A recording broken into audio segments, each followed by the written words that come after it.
David laid his food out on one of the beds in the tent cabin. He checked and rechecked his count. He took multiple trips to the Vermilion Valley Resort store to get the count just right. Morning came too soon. After a huge breakfast, he was rushing to get to the ferry with the rest of the thru-hikers.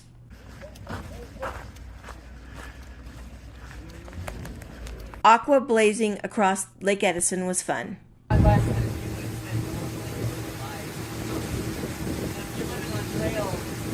He stepped off the boat at 10 to 10 with one of his heaviest packs yet. His bear canister was stuffed to the brim with 6 days' worth of food. He spent the first 6 miles of this 17-mile day climbing to the top of Sonora Pass.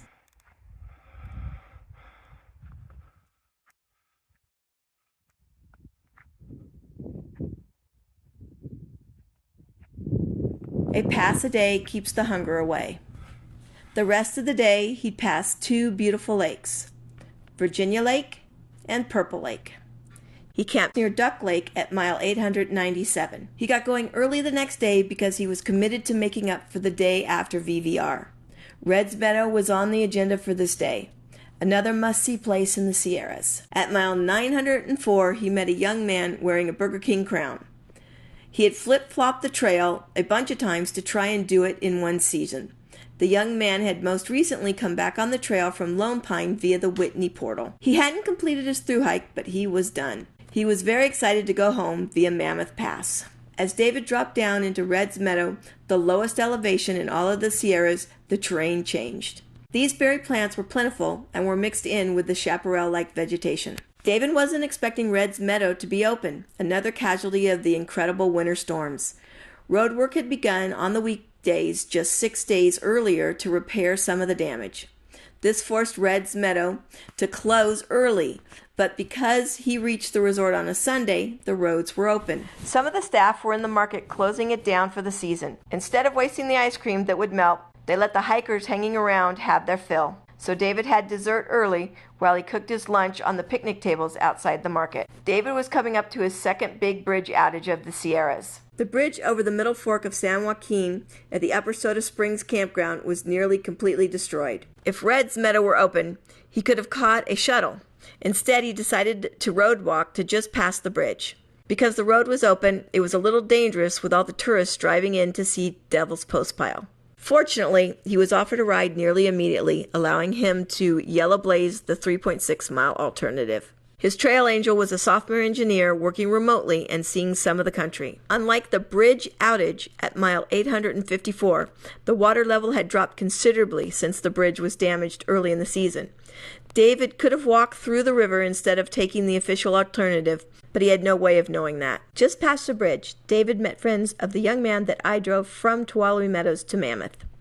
Hey Nate, you can see that the PCT is an equestrian trail, even in the Sierras. The rest of the day, Dave climbed towards Island Pass, a relatively low pass at only 10,200 feet. Passing the 1,000 Island Lake was remarkable.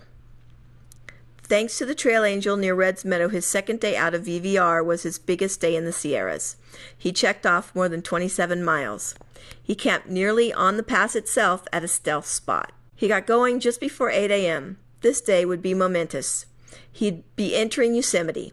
The park boundary is at Donahue Pass, just 5 miles into his day. Dave ate breakfast with a traveling nurse who was using his flexible work schedule to hike the John Muir Trail. He was very curious about the bridge outage at mile 854 that forced David to go into Bishop. He seemed committed to fording it. David told him what he knew, that the bridge was completely gone. Dave had met a group that had saw the last of the bridge parts being packed away by mules. Some people were fording it, even though it was dangerous. Dave met a young man who was through hiking in the same direction and at the same speed just past Donahue Pass. They fell in step together and chatted, so the miles just flew by. Before he knew it, they were approaching Tuolumne Meadows. At Tuolumne Meadows, they left the JMT behind. The young man needed to resupply, and as luck would have it, at a parking lot they crossed, the man struck up a conversation with a mother. She had a free seat in her car. She was happy to give him a ride to Lee Vining or Yosemite Valley, his choice. Dave's goal for the day was the High Sierra camp at Glen Aulin. Glen Aulin is from Gilan Alin, which is Gaelic for beautiful glen. The camp had seen better days. The tent cabins and other facilities were in ruin, but it had plenty of tent sites and a pit toilet. Its other big draw was that it was adjacent to the Tuolumne Falls, which were magnificent.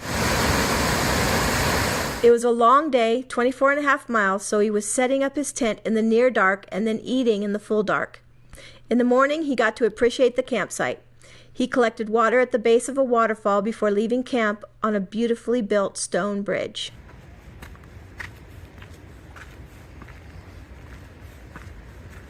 Before I forget, Yosemite has the best trail signs. This day's pass was Benson. It stands at just 10,000 feet and was 18 miles from where David camped. He had some great terrain to explore on his way. Here, a giant rock peeking out of the woods looks like a whale. He lunched at Miller Lake.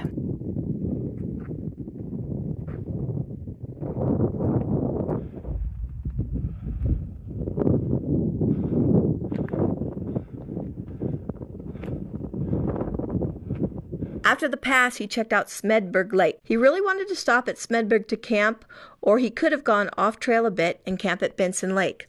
Unfortunately, neither option would fit into his planned mileage. Weather reports indicated the Sierras were expecting snow on September 29th. If he could manage to keep his 25 miles a day, he could be done on the 28th in just 2 days. So he camped just past the trail to Benson Lake and just 2 miles before CV Pass. On the morning of his last full day on the trail, his bear can was pretty empty.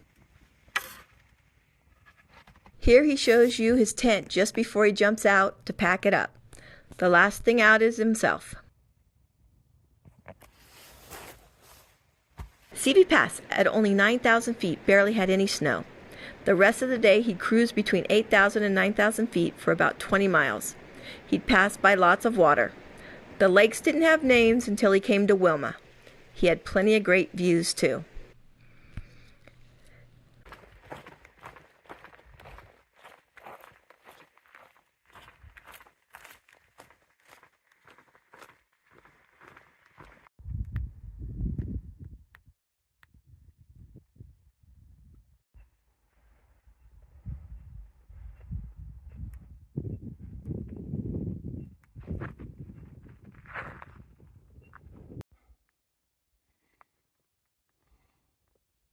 As he climbed up to Dorothy Lake Pass, the sun began to set, so he got great shots of the moon over the lake.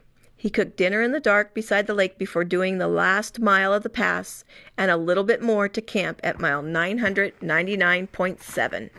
He really wanted to see the 1,000-mile marker, and he was afraid he'd miss it in the dark. I was busy taking care of my dad in Oregon, so I couldn't pick him up. Fortunately, his friend Kevin was available. Dave was sending messages to him with his Garmin the last couple of days to coordinate a pickup time and a place. David just had 18 miles to get to the PCT trailhead on the Sonora Pass highway. He had some tough terrain to get through that last day. Having just gone over Dorothy Lake Pass, he was officially done with the High Sierra passes. But Levitt Peak Ridge was no joke at nearly 11,000 feet. The only pass higher in this section was Donahue Pass at 11,100. But that was later. The morning was pretty nice. Of course, that ended, and he began the slog up towards Levitt Peak. This area was really desolate and downright extraterrestrial.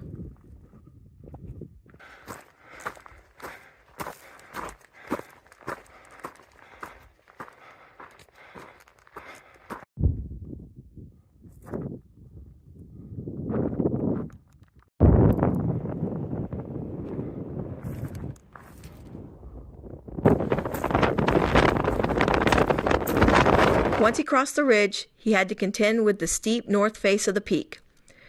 For the first time since July 1st, he had to put on his micro spikes. The terrain down to the road looked more like New Mexico than the High Sierras.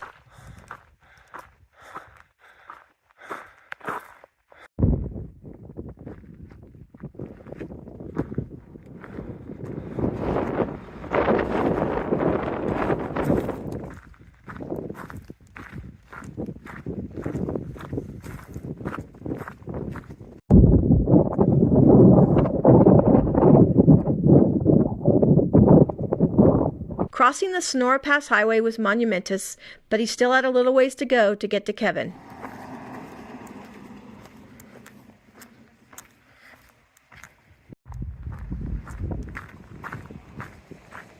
He passed the place where I dropped him off on June 18th. It sure looked different back when I kissed him goodbye that day. He felt like he could barely stay in his trail runners as he approached Kevin's car. He was so excited. He really wanted to give Kevin a hug, but it would be weird to start hugging him after 30 years of hugless friendship. I guess he'll deal with the trip home and a bunch of other stuff in an epilogue video. So for now, snake count 13. He saw a garter snake in the wilderness between Kings Canyon and Yosemite just past this parking lot. Trail stop checklist. Red's Meadow, check. Tuolumne Meadows, check. Kennedy Meadows North, check.